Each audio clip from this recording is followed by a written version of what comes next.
महाराष्ट्र में विधानसभा का आगाज हो चुका है और ऐसे में एनसीपी अजित पवार की पार्टी है वो महाराष्ट्र के दौरे पे जाने वाली है। कैसा होगा ये दौरा, किस प्रकार से रणनीति होगी, क्या करेंगे इस दौरे पे जाके। हमारे साथ धनंजय मुंडे जो मंत्री है।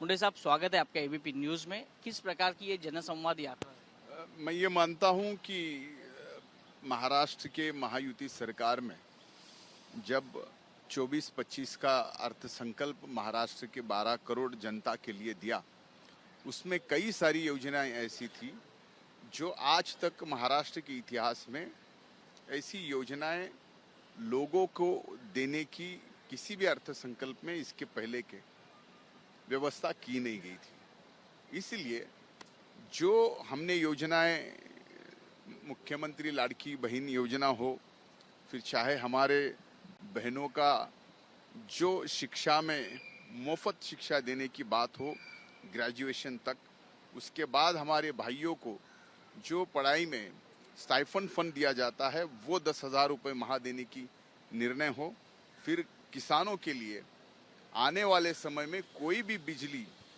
ना पिछला देना है ना आगे भरना है, ना मतलब पिछला भरना है ना आगे देना है, ये योजना है। उसके साथ साथ हमने 7.5 HP तक का जो भी बिल है वो भी हमने माफ़ किया है और इसके आगे 24 घंटे लाइट मिले, दिन में लाइट मिले, इसलिए हमने सोलर पंप की योजना किसानों के लिए दी है। और कई घटकों को हमने जिस प्रकार से योजना दी है वो योजनाएं लोगों तक पहुँचे, उस योजना में किसी भी सामान्य इस राज्य के नागरिक को, हमारी माता बहनों को, हमारे किसान भाइयों को, हमारे नौजवान भाइयों बहनों को किसी भी तरीके की परेशानी न हो, वो लाभ सही समय में उनके पास पहुंचे, इसलिए ये जनसंवाद यात्रा है।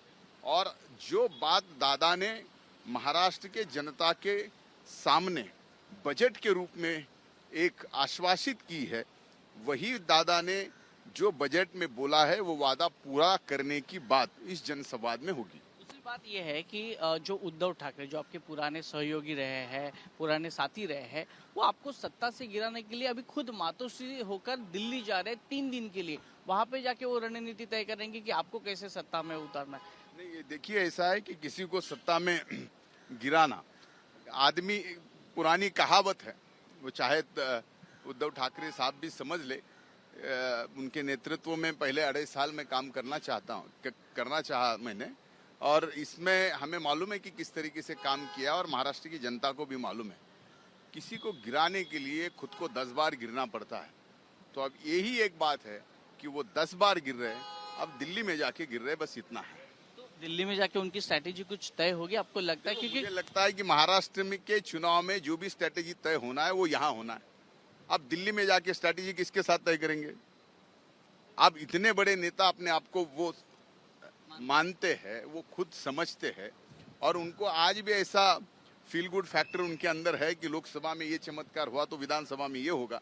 तो आने वाले विधानसभा के चुनाव में उन्होंने कितनी भी कोशिश करी, वो किसी को गिराने के मानसिकता में है, लेकिन महायुति और हम महाराष्ट्र की जनता को जिताने के लिए आगे है और वो हमें गिराने के लिए आगे, मतलब वो 1000 बार गिर रहे हमें गिराने के लिए, लेकिन हम गिरेंगे नहीं, क्योंकि महाराष्ट्र की जनता महायुति के सरकार के साथ है। मुंडे साहब, एक आखिरी सवाल, जो दूसरे राज ठाकरे हैं उन्होंने अपने 2 प्रत्याशी है वो महाराष्ट्र के चुनाव में उतार दिया, एक बाला नांदगांवकर, एक दिलीप धोत्रे, तो इस स्ट्रैटेजी को किस तरह से देख रहे हैं? देखिए, मैं ये मानता हूं कि हर एक चुनाव के अलग अलग समीकरण होते हैं। तो उस समीकरण में पिछली बार उन्होंने लोकसभा के चुनाव में महागठबंधन, महायुति के गठबंधन को समर्थन दिया था और किसी भी शर्त को न रखते हुए उन्होंने समर्थन दिया था। अब इस बार वो चुनाव में खड़े रहने वाले हैं, उनके 2 प्रत्याशी की उन्होंने घोषणा की है। तो मैं ये मानता हूँ कि ये एक लोकतंत्र है, लोकतंत्र में वो एक पार्टी के अध्यक्ष है, तो वो किसको खड़ा करना चाहते हैं, किसको नहीं करना चाहते, हम पार्टी महागठबंधन में किसको खड़ा करना चाहते हैं, नहीं चाहते, वो जिसका तिसका उसका अधिकार लोकतंत्र में है। बहुत बहुत शुक्रिया बातचीत करने के लिए। कैमरा पर्सन अनिल संगारे के साथ वैभव परब, ABP news, Mumbai. For exclusive and insightful videos, subscribe to our new channel ABP Live Premium. subscribe